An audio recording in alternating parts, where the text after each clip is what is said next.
In these times, it is natural to talk about revival. It is equally natural to link global revival and India.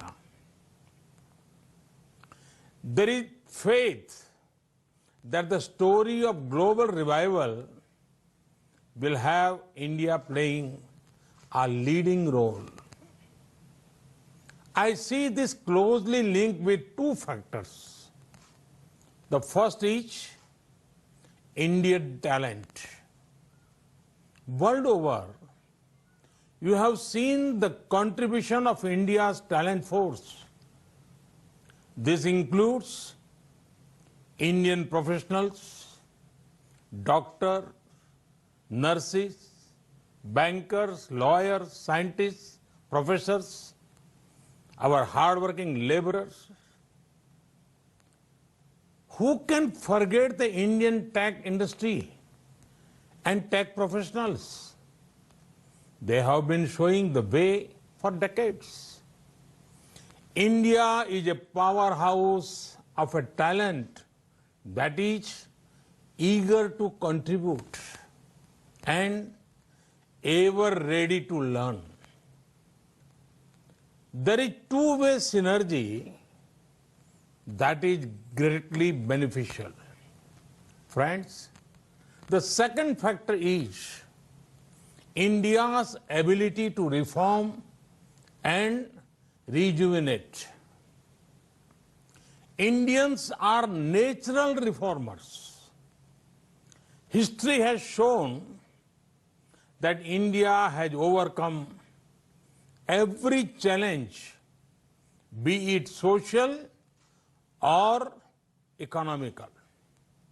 India had done so with a spirit of reform and rejuvenation.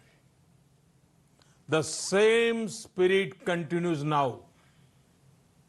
Friends, on one hand, India is fighting a strong battle against the global pandemic.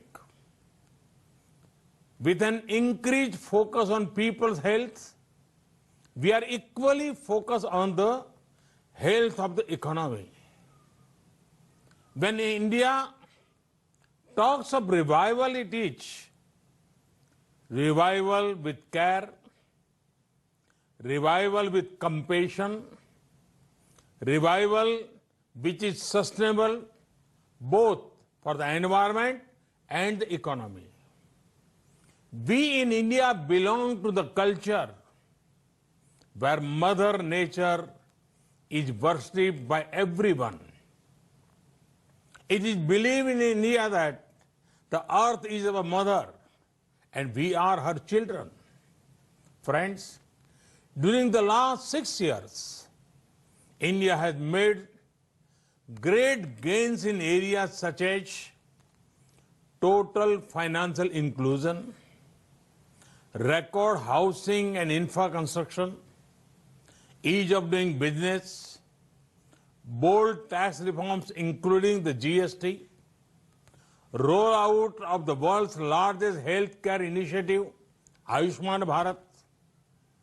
These gains have set the foundation for the next round of development initiatives. Friends, Indians have the spirit to achieve what is believed to be impossible. No wonder that in India, we are already seeing green shoots when it comes to economic recovery. In this time of a pandemic, we have provided relief to our citizens and undertaken deep structural reforms. We are making the economy more productive, investment friendly, and competitive.